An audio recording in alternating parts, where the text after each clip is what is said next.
Welcome to today's Explainer. We're officially putting artificial intelligence on the stand. I'll be your guide as we take a strict, lawyerly approach to examine the absolute latest evidence in this crazy, rapid evolution of AI.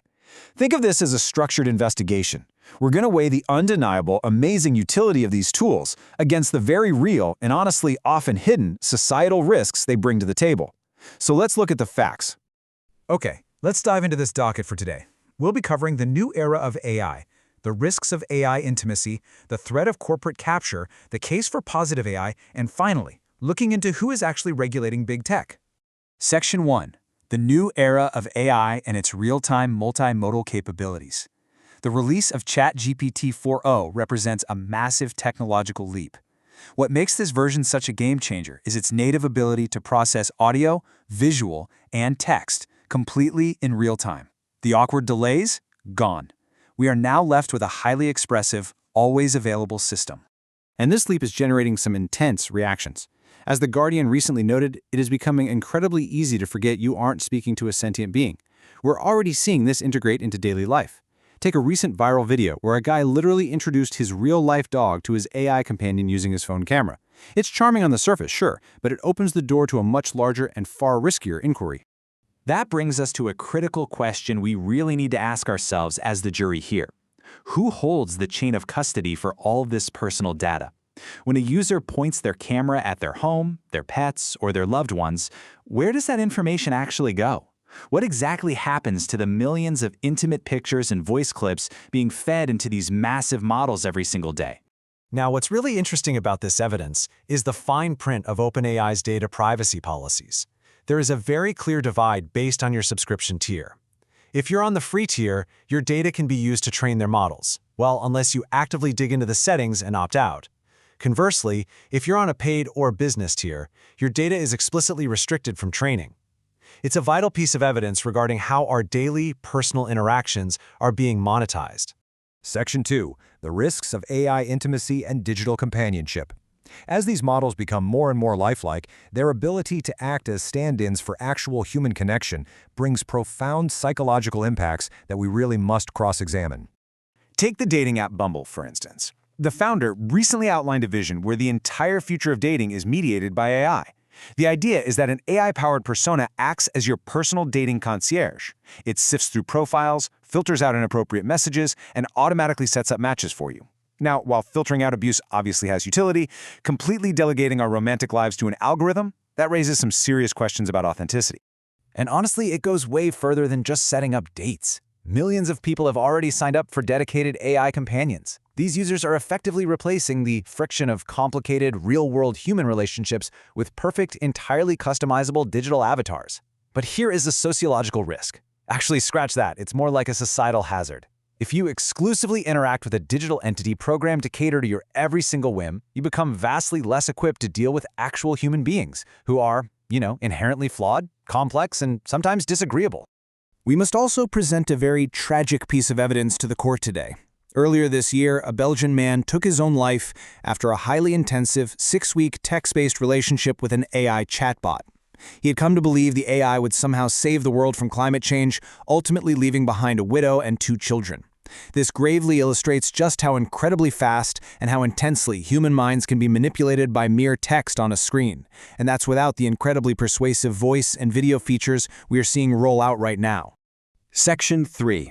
The threat of corporate capture and society as a business model. Let's frame this evidence within a strict legal and sociological context, drawing on the insights of human rights lawyer Susie Allegra. So the crucial point is understanding the legal definition of corporate capture. This isn't just about aggressively selling a product.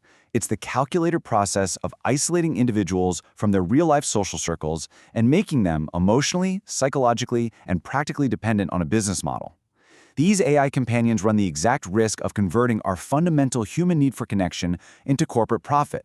To fully understand the ramifications of this kind of dependence, just consider the AI companion app Replica. When the company decided to change its content filters virtually overnight, users who had grown deeply dependent on these AI companions were left completely bereft. Imagine the immense vulnerability of relying on a faceless corporation for your primary emotional support, only to have that support instantly switched off without any warning. It essentially functions like an emotional breach of contract, leaving the user with zero recourse. Section 4. The case for positive AI, accessibility, and utility. Now, to ensure a fair trial, we have to pivot and examine the undeniable benefits and practical applications of this exact same technology. And this brilliantly illustrates the positive defense. In a recent demonstration, a visually impaired user utilized ChatGPT 4o to navigate the world safely. By simply pointing their phone camera, the AI accurately and instantly described their environment in real time. It detailed ducks on the water and even alerted the user to an approaching taxi with its light on. I mean, this is an absolutely life-changing level of accessibility. Another incredible piece of evidence for the defense is the number 6,000. That is the massive number of language combinations made possible with a new AI app called Interprify. This app provides instant, face-to-face live translation across 80 different languages. It's literally acting as a real-time interpreter right in your pocket. The way this bridges human communication is remarkably seamless. Just imagine you're in a room where every single person speaks a different language. There is no clunky AV equipment to deal with. You simply scan a shared QR code, type your name, and choose your preferred language.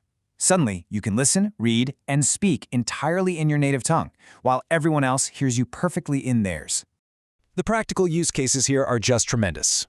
Businesses like those open-top tour buses in London no longer need to restrict specific time slots for German or Spanish tours. They can run mixed-language tours simultaneously, maximizing their efficiency and profit.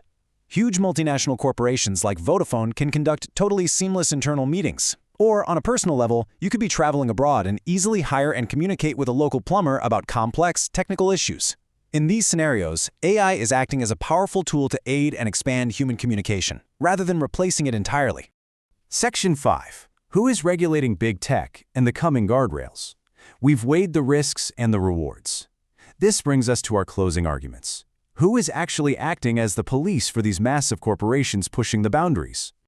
Well, internally, the picture is pretty complex. Recently, OpenAI removed 3 board members who were widely known as the cautious voices in the room, sometimes referred to as the doomers.